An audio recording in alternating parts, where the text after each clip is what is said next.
아무것도 하기 싫어질 때가 있습니다. 특별히 아픈 곳이 있는 것도 아니고 큰 걱정거리가 생긴 것도 아닌데 몸이 먼저 멈춰버린 것 같은 순간입니다. 해야 할 일이 없어서가 아니라 할 수 있는 힘이 남아있지 않은 느낌입니다. 이럴 때 사람들은 스스로를 다그칩니다. 왜 이렇게 아무것도 하기 싫지? 이 나이에 너무 늘어진 거 아니야?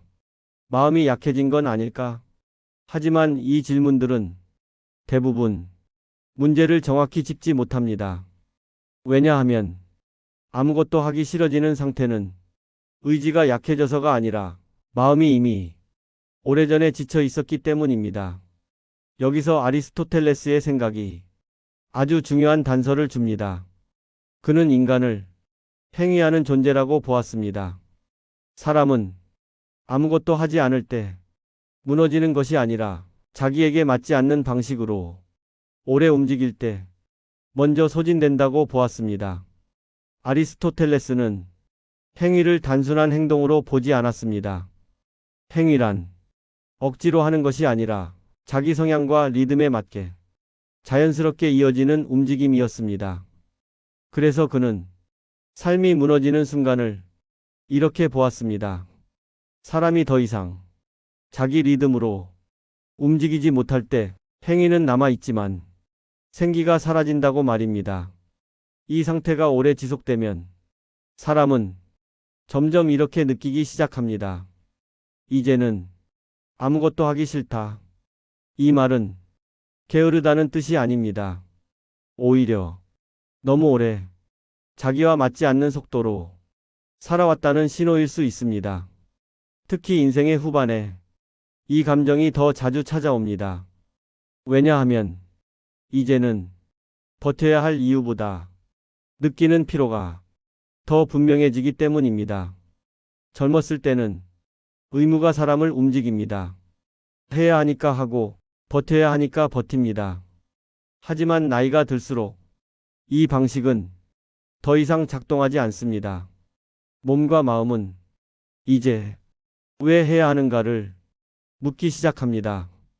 이 질문에 답이 없으면 행위는 자연스럽게 멈춥니다. 그래서 아무것도 하기 싫어질 때는 자신을 몰아붙일 필요가 없습니다. 이 상태는 삶이 고장났다는 신호가 아니라 삶의 리듬이 어긋났다는 신호이기 때문입니다. 아리스토텔레스는 행위가 멈추는 순간을 실패로 보지 않았습니다. 오히려 이 멈춤은 삶이 다시 자기 속도를 찾으려는 과정일 수 있다고 보았습니다. 그래서 지금의 무기력은 끝났다는 의미가 아니라 다른 방식이 필요하다는 조용한 요청일 수 있습니다. 다음 파트에서는 이 상태를 우리가 흔히 말하는 게으름과 어떻게 구분해야 하는지, 그리고 왜 이 둘을 혼동할수록 마음이 더 무거워지는지를 계속 이어서 이야기하겠습니다. 아무것도 하기 싫어질 때 사람들이 가장 먼저 붙이는 이름은 대개 이것입니다. 내가 게을러진 것 같다. 이 한마디는 상태를 설명하는 말처럼 보이지만 사실은 스스로를 판단하는 말입니다. 그리고 이 판단은 대부분 마음을 더 무겁게 만듭니다. 게으름과 무기력은 겉으로 보기에는 비슷해 보일 수 있습니다. 둘 다 움직이지 않고 둘 다 의욕이 없어 보이기 때문입니다. 하지만 이 둘은 완전히 다른 상태입니다. 아리스토텔레스의 관점에서 보면 이 차이는 아주 분명해집니다. 그는 인간의 삶을 행위의 연속으로 보았습니다. 여기서 말하는 행위는 억지로 하는 행동이 아니라 자기 성향과 목적에 맞게 자연스럽게 이어지는 움직임입니다. 게으름은 행위를 할 수 있는데 하지 않는 상태입니다. 힘은 남아있는데 하기 싫어서 미루는 상태입니다. 그래서 게으름에는 종종 가벼운 죄책감이 따라옵니다. 하면 되는데 귀찮아서 안 한다. 이때 사람은 조금만 자극이 주어지면 다시 움직일 수 있습니다. 하지만 무기력은 전혀 다릅니다. 무기력은 행위를 할 힘 자체가 고갈된 상태입니다. 하고 싶지 않은 게 아니라 하고 싶다는 감각이 사라진 상태입니다. 그래서 무기력한 사람은 이렇게 말합니다. 하기 싫다가 아니라 아무 느낌이 없다. 이 차이가 아주 중요합니다. 게으름은 의지의 문제처럼 보일 수 있지만 무기력은 의지로 해결되지 않습니다. 그런데 많은 사람들은 이 무기력을 게으름으로 착각합니다. 그리고 그 순간부터 자기 자신과 싸우기 시작합니다. 정신 차려야지. 이러면 안 되지. 좀 움직여야지. 하지만 이 말들은 무기력한 마음에는 전혀 도움이 되지 않습니다. 오히려 더 큰 피로를 남깁니다. 아리스토텔레스는 이 지점을 아주 정확하게 짚었습니다.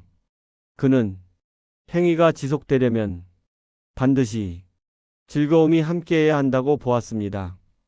여기서 말하는 즐거움은 쾌락이 아닙니다. 억지로 버티는 행위가 아니라 자기에게 맞는 행위를 할 때 자연스럽게 따라오는 생기의 감각입니다.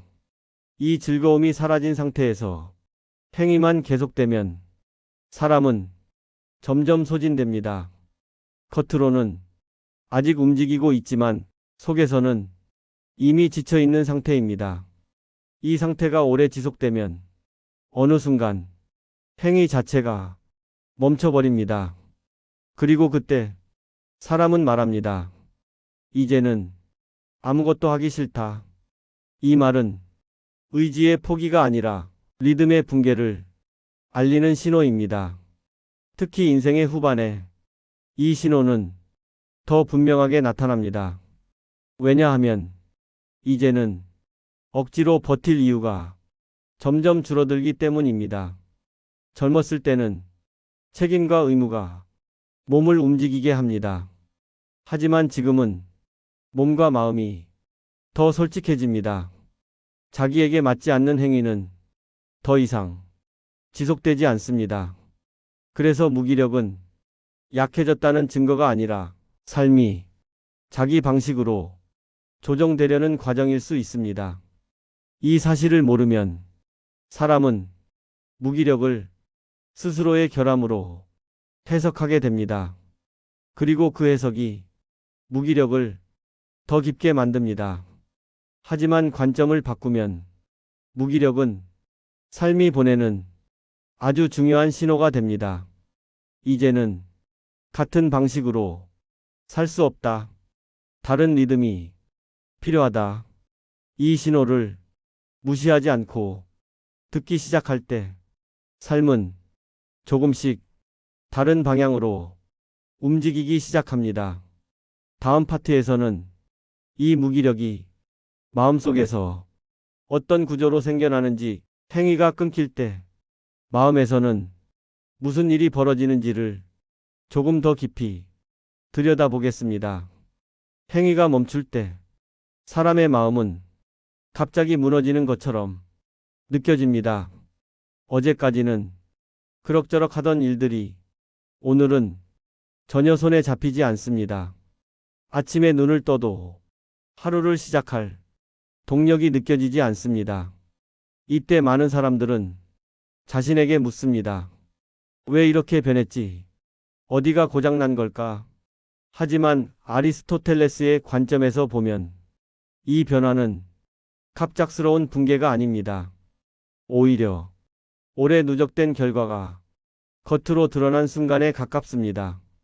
그는 인간의 삶을 연속적인 행위의 흐름으로 보았습니다. 이 흐름은 단절없이 이어질 때 사람을 살게 합니다. 하지만 이 흐름이 어느 순간부터 자연스럽지 않게 이어지면 문제가 생깁니다. 겉으로는 여전히 행동하고 있지만 속에서는 행위가 의미를 잃습니다. 이때 마음에서는 아주 조용한 변화가 시작됩니다. 처음에는 피로입니다.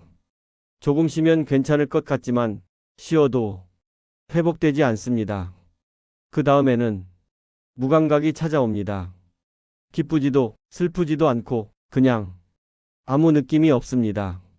이 상태가 오래 지속되면 마지막으로 의욕이 사라집니다. 이때 사람은 비로소 말합니다. 아무것도 하기 싫다. 하지만 이 말은 행동을 거부하는 선언이 아닙니다. 행동이 의미를 잃었다는 고백에 가깝습니다. 아리스토텔레스는 행위에는 항상 목적이 따른다고 보았습니다. 그 목적이 거창할 필요는 없습니다.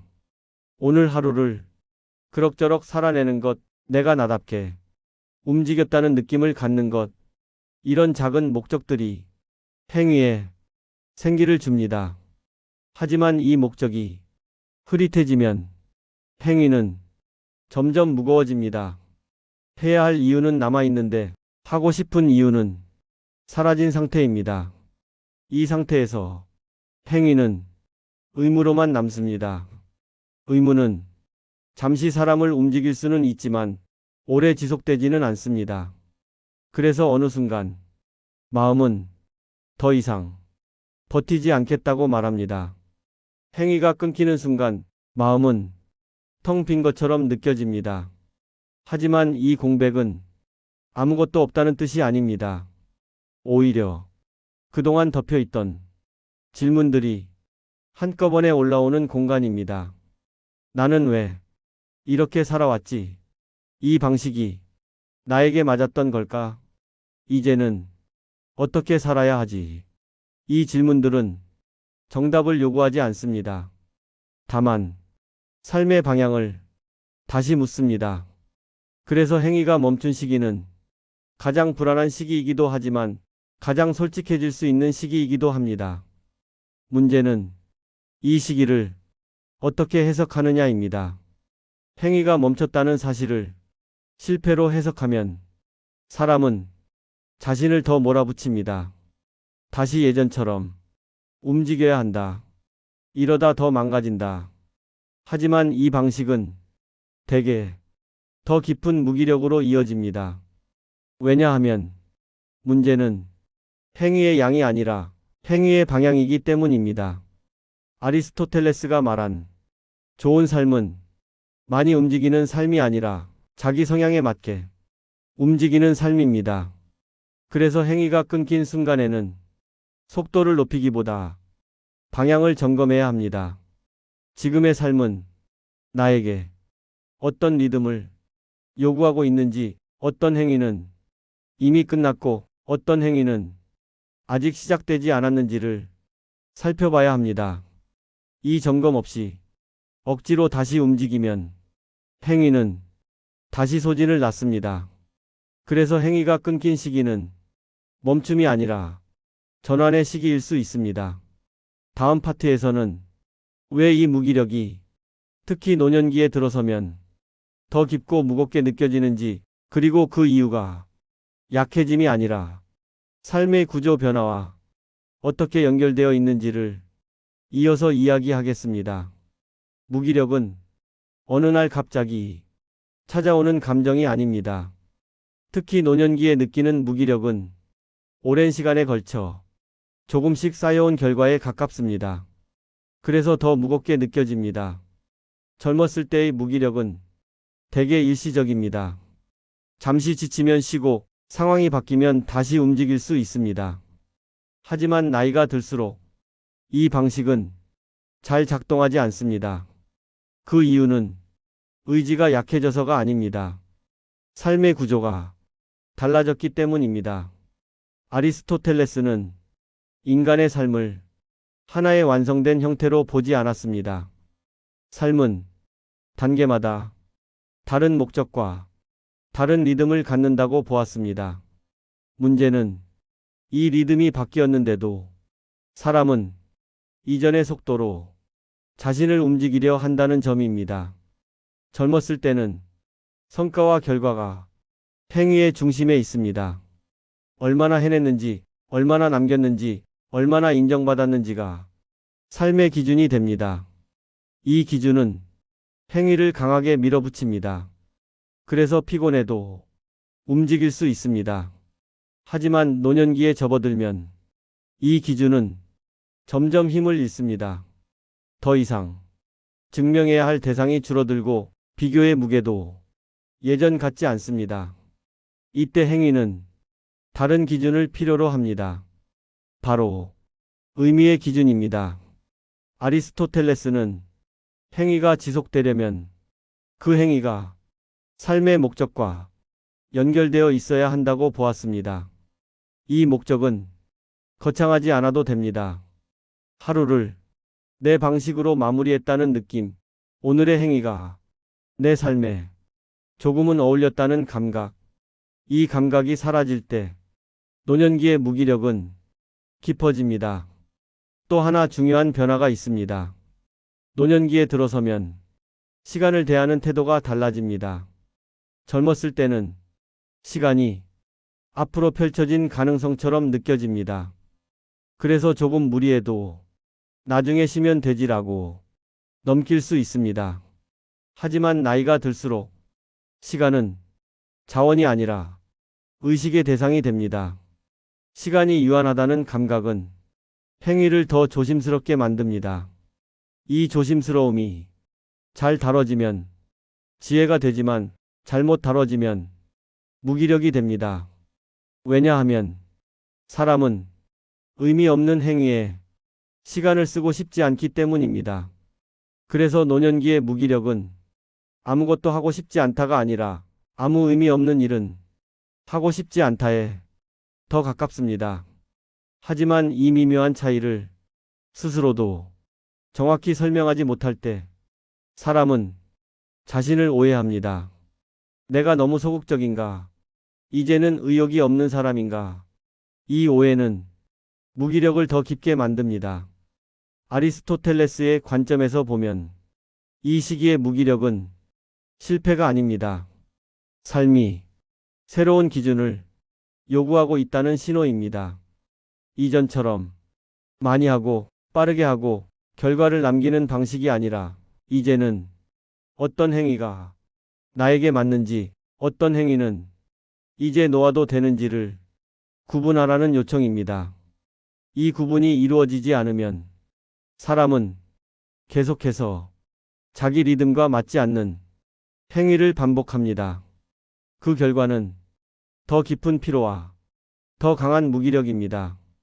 그래서 노년기의 무기력은 쉼만으로는 회복되지 않습니다. 리듬의 재정렬이 필요합니다. 어떤 행위는 줄이고 어떤 행위는 아예 놓고 어떤 행위는 아주 작은 형태로 다시 시작해야 합니다. 이 작업 없이 예전처럼 살려고 하면 무기력은 사라지지 않습니다. 다음 파트에서는 이 회복이 의지나 결심이 아니라 어떻게 리듬을 다시 세우는 과정에서 가능해지는지를 조금 더 구체적으로 이야기하겠습니다. 무기력에서 벗어나고 싶을 때 사람들이 가장 먼저 떠올리는 것은 의지입니다. 다시 마음을 다잡아야지. 결심만 하면 달라질 수 있을 거야. 하지만 이런 말들은 무기력한 상태의 마음에는 잘 닿지 않습니다. 왜냐하면 무기력은 의지가 부족해서 생기는 문제가 아니기 때문입니다. 아리스토텔레스의 관점에서 보면 회복은 의지의 힘이 아니라 리듬의 회복에서 시작됩니다. 그는 인간의 삶을 끊임없이 몰아붙이는 구조로 보지 않았습니다. 오히려 삶에는 각자의 고유한 속도와 자연스러운 흐름이 있다고 보았습니다. 문제는 우리가 그 리듬을 오래 무시해 왔다는 점입니다. 젊은 시절에는 조금 무리해도 결과가 따라옵니다. 성과가 나오고 인정이 따르고 비교 속에서도 자리를 확보할 수 있습니다. 그래서 리듬이 어긋나도 억지로 버틸 수 있습니다. 하지만 인생의 후반으로 갈수록 이 방식은 더 이상 작동하지 않습니다. 억지로 움직이면 움직일수록 회복은 멀어집니다. 이때 필요한 것은 다시 열심히 하는 것이 아니라 다시 맞추는 것입니다. 아리스토텔레스는 좋은 행위란 지속 가능한 행위라고 보았습니다.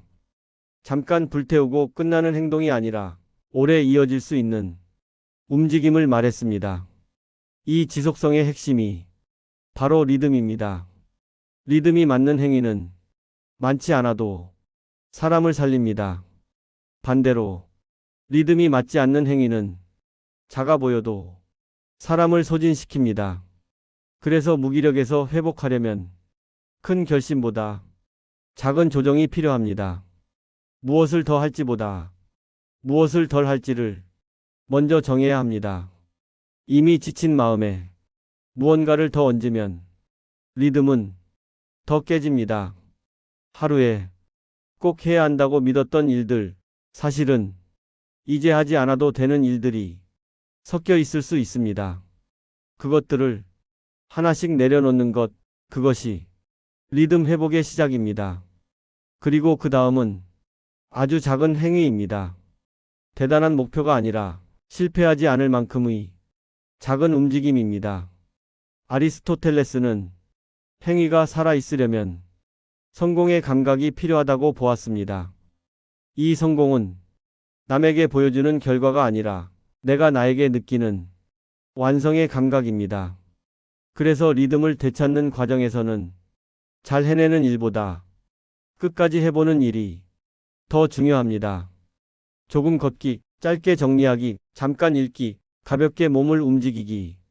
이 행위들은 작아 보이지만 마음을 다시 움직이게 합니다. 중요한 점은 이 행위들이 억지가 아니어야 한다는 것입니다. 하기 싫은데 참고 하는 행위는 리듬을 만들지 못합니다. 조금이라도 덜 부담스럽고 조금이라도 끝이 보이는 행위가 리듬을 만듭니다. 이 리듬이 생기면 무기력은 서서히 힘을 잃습니다. 갑자기 사라지지는 않지만 삶을 완전히 멈추게 하지도 않습니다. 이 상태가 되면 사람은 다시 움직일 수 있다는 감각을 되찾습니다.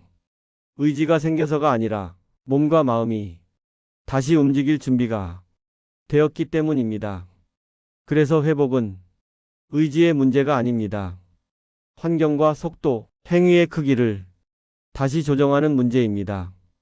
다음 파트에서는 이 리듬 위에서 삶을 어떻게 다시 시작할 수 있는지, 아무것도 하기 싫어진 상태 이후의 삶이 어떻게 다시 이어질 수 있는지를 마지막으로 정리해 보겠습니다. 이제 마지막 이야기를 천천히 이어가 보겠습니다. 지금까지 우리는 아무것도 하기 싫어질 때의 마음을 게으름이나 실패로 보지 않고 삶의 리듬이 어긋났다는 신호로 바라보았습니다. 그리고 회복은 의지를 다잡는 것이 아니라 리듬을 다시 맞추는 과정이라는 점도 함께 살펴봤습니다. 이제 남은 질문은 이것입니다. 그렇다면 그 리듬 위에서 삶은 어떻게 다시 움직이기 시작할 수 있을까요? 아리스토텔레스는 삶을 다시 시작하는 방식에 대해 의외로 조용한 답을 내놓습니다. 그는 인간이 위대해지는 순간은 결단의 크기에서가 아니라 자기 삶에 맞는 행위를 꾸준히 이어갈 때라고 보았습니다. 즉, 삶은 갑작스러운 변화로 다시 살아나는 것이 아니라 작고 자연스러운 움직임이 쌓이면서 다시 살아난다는 것입니다. 그래서 다시 움직이기 시작하는 삶은 의욕이 넘치는 상태에서 출발하지 않습니다. 오히려 아직 조금은 무기력이 남아있는 상태에서 조심스럽게 시작됩니다. 이 점이 아주 중요합니다. 많은 사람들이 의욕이 생기면 시작해야지라고 생각합니다. 하지만 아리스토텔레스의 관점에서는 이 순서가 거꾸로입니다. 행위가 먼저이고 의욕은 그 뒤에 따라옵니다. 물론 아무 행위나 해도 되는 것은 아닙니다. 다시 시작되는 행위는 반드시 자기 삶에 과도한 부담을 주지 않아야 합니다. 이 행위는 성취를 증명하는 행위가 아니라 존재를 유지하는 행위여야 합니다. 하루를 조금 덜 무겁게 마무리할 수 있는 행위, 오늘의 내가 어제의 나보다 조금 덜 지쳐 있는 상태를 만들어주는 행위. 이런 행위가 삶을 다시 움직이게 합니다. 노년기의 삶에서 이 기준은 더 중요해집니다. 이제는 무엇을 이루었는지가 아니라 어떤 상태로 하루를 보냈는지가 삶의 기준이 됩니다. 그래서 다시 움직이는 삶은 속도를 높이는 삶이 아니라 균형을 찾는 삶입니다. 아리스토텔레스는 이를 중용이라는 말로 설명했습니다.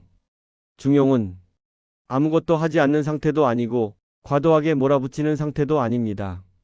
지금의 나에게 조금 맞는 지점을 찾아가는 과정입니다. 이 지점을 찾으면 행위는 다시 자연스러워집니다. 억지로 움직이지 않아도 하루가 조금씩 흘러가기 시작합니다. 그리고 이 흐름 속에서 무기력은 서서히 삶의 중심에서 비켜섭니다. 중요한 것은 이 과정이 느리다는 점입니다. 하지만 느리다는 것은 잘못된 것이 아닙니다. 오히려 오래 지속될 수 있다는 뜻입니다. 노년기의 삶은 단거리 경주가 아니라 긴 호흡의 산책에 가깝습니다. 그래서 빨리 회복하려 하지 않아도 됩니다. 지금보다 조금 덜 지친 하루, 그 하루면 충분합니다. 이 영상의 시작에서 우리는 아무것도 하기 싫다는 말을 다시 들여다봤습니다. 그 말은 포기의 선언이 아니라 삶이 보내는 조용한 신호일 수 있다는 이야기를 했습니다. 이 신호를 무시하지 않고 귀 기울이기 시작하면 삶은 다른 방식으로 다시 이어질 수 있습니다. 지금 이 순간에도 여러분의 삶은 멈춰 있는 것이 아닙니다. 잠시 방향을 조정하고 있을 뿐입니다. 지금부터 해도 늦지 않습니다. 아무것도 하기 싫은 지금의 상태도 삶의 일부입니다. 이 상태를 부정하지 않고 안고 갈 수 있을 때 삶은 다시 조금씩 움직이기 시작합니다. 이 채널에서는 앞으로도 이런 인생 후반의 질문들을 서두르지 않고 차분하게 함께 이야기할 것입니다. 마음을 다그치지 않고 삶을 몰아붙이지 않는 방식으로 철학의 언어를 빌려 함께 생각해 보려 합니다. 오늘 영상이 조금이라도 마음에 머물렀다면 구독과 좋아요로 함께 해주세요. 여러분의 선택은 이런 이야기가 계속 이어질 수 있는 힘이 됩니다. 마지막으로 이 질문을 남기고 싶습니다. 요즘 아무것도 하기 싫어질 때 그 순간 여러분의 마음은 어떤 신호를 보내고 있는 것 같나요? 댓글로 여러분의 이야기를 조용히 남겨주세요. 천천히 하나하나 읽겠습니다.